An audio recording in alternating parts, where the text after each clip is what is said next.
Tonight we're launching Living Legacy, A History of the Anglican Diocese of Auckland. This book's been in production for about 6 years.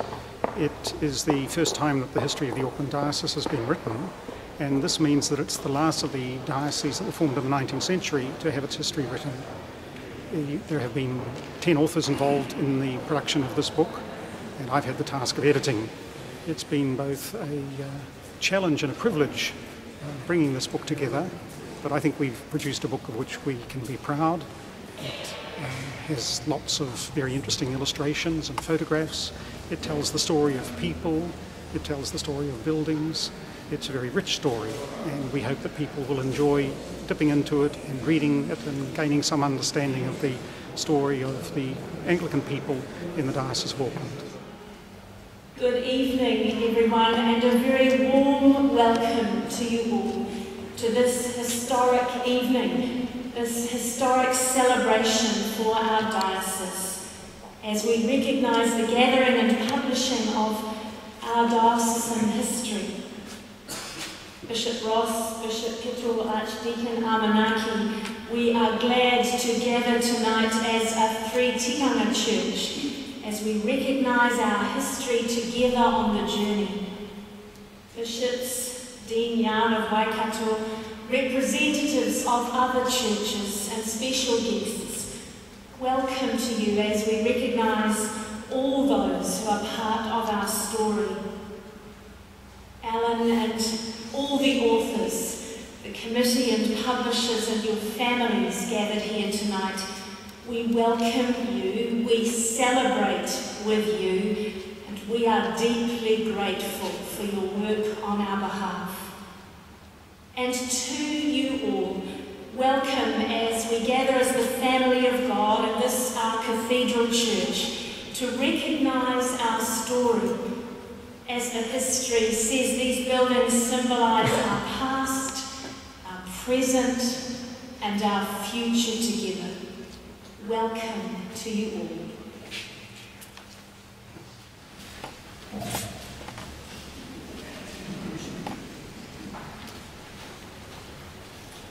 In May 2005, as the primate of this church, I reminded the General Synod that we were then only 10 years away from Christmas Day, 1814, at Oihi is our starting point.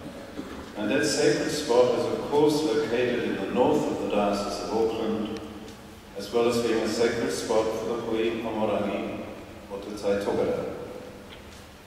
I urge the General Synod to take the necessary steps to see that our story as a church, our history, is updated and told in such a way that it has authenticity and objectivity from the point of view of each of the tikanga. If that is true of the whole church, I said to the Diocesan Synod here in Auckland in September of that year, then it is equally true of the Diocese of Auckland. Many of the early missionary endeavours were certainly located in our geographical region. Bishop Selwyn lived, sailed, walked and worked from an Auckland base. It is time, I said, that our part of that greater story is properly researched and adequately told, for its successes as well as its failures, its achievements as well as its losses, for it is an interesting story of fallible men and women, sometimes with great courage and foresight, engaged in furthering the kingdom of God in this context and across cultures.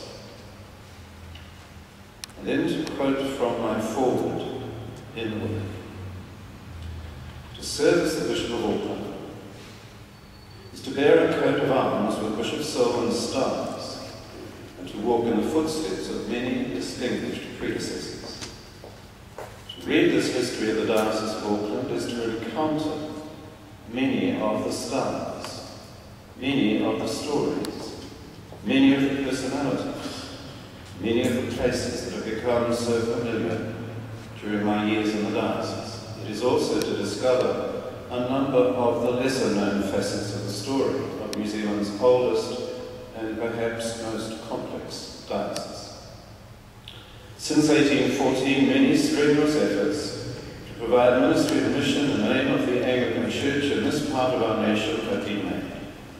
Anglicans have produced some beautiful buildings with which to glorify God, and some far-reaching organizations with which to serve God's people. We have devised some structures which the secular world has great trouble in comprehending. We broke a new and fertile ground in laying a constitutional foundation for partnership between peoples, which has the Christian gospel at its heart and the Treaty of Waitangi in its spirit. The Diocese of Auckland has played its part in the life of the wider church.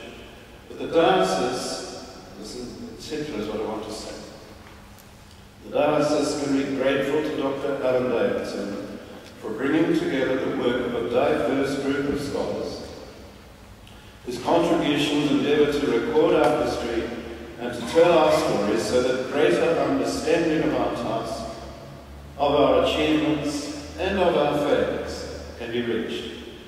It is the women and the men of the Diocese of Auckland who are the real stars of the story. And for that, we had much for which to thank God. Authors of the Diocese, I salute you.